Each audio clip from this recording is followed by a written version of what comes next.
The Delta State Executive Council has approved projects valued at over 42 billion naira for road construction, erosion and flood control, as well as the expansion of electricity supply across the state. Briefing journalists after the post-Exco meeting presided over by Governor Sheriff Oboriwori, the Commissioner for Works, Rural Roads and Public Information, Mr. Charles Anyago, said the approvals align with the administration's commitment to fast-tracking development and improving the living standards of Deltans. Anyago explained that the projects cover critical road infrastructure, erosion control measures and electricity expansion, particularly in the Udu axis, to support industrial growth and domestic power needs. He assured that despite the approaching election season, the state government will continue to focus on development, stressing that due procurement processes will be strictly followed. The commissioner expressed confidence that the projects will significantly enhance Delta State's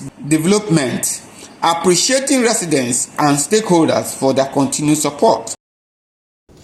Projects worth over 42 billion were approved yesterday, and it covers specifically roads infrastructure, erosion control measures, as well as effort to extend electricity, which is energy, to some of our communities. At yesterday's Exco, we approved the replacement of a broken down 15 MVA and 33/11 kVA power transformer, which of course will involve also the renovation of all power stations as well as the ancillary equipment.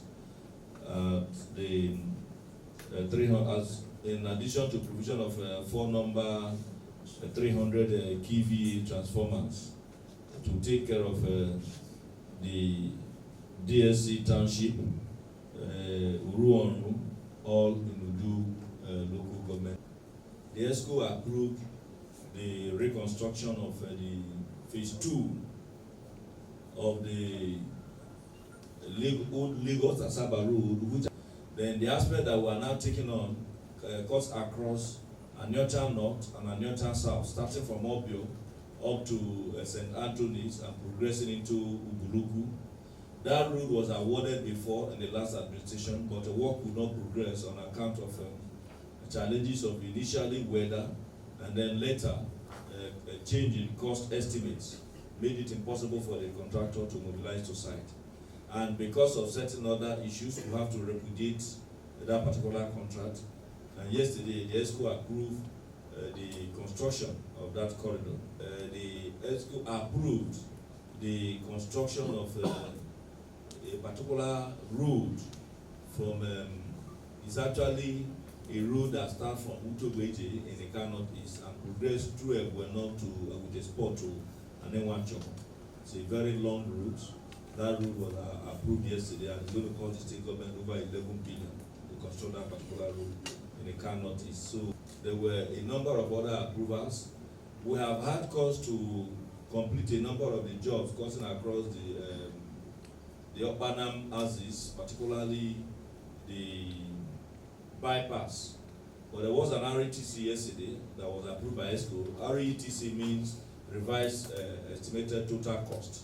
So within the initial cost, we are now going to be able to clean up some roads within that particular axis. At yesterday's Exco, we also approved the upward review of a particular road linking Utogbeje to Tolopo. There's also a whole lot of internal roads somewhere in Etwa, ATT, Etwoliogo, and of course some other communities in that particular area, part of Indokwa West. But phase 2 of it was also approved yesterday at Exco. We also yesterday approved the construction of some erosion control measures around the Asaba Airport. It's a job that we need to do to not only to preserve the runway and the airport corridor. We also have approved the extension of the flood control measures at Dennis Osadebe Way, that is from a traffic light to Abraka Junction by Benin Expressway. Of course, those of you who have also approved the completion of construction of internal roads in Otoho Abraka. Of course, that's going to be phase 1 of it in Otoho main town, Abraka main town, and Itu East local government area. That was also handled at yesterday's Exco. Then the reconstruction of Akwaisi roads, Gambi Avenue, which is port to Idili Street in Ugui, that is in Sapele town.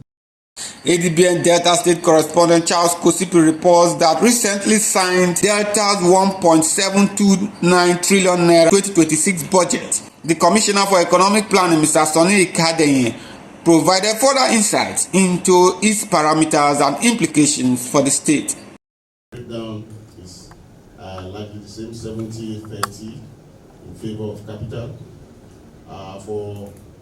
By way of context, we're moving from a budget of 979 billion of 2025 to 1.729 trillion. That is in itself a huge leap. And that is not the only significant thing. We're also moving from a ratio of about 63-37 to 70-30. If, as a state, I'm sure we're all witnessing the rapid change in the fiscal landscape of, the state across, 25 local government areas. If with the little, we've been able to put together, the state has witnessed this kind of tremendous transformation. I'm sure you can begin to imagine, the impact that this 1.7 trillion is going to have come maybe 12 months from now. The state is committing about 70%, at least 70% of that again to capital. That means for the first time we are prioritizing capital to the tune of over 1.165 trillion naira. So the capital component is even bigger than the entire 25% that we are running now.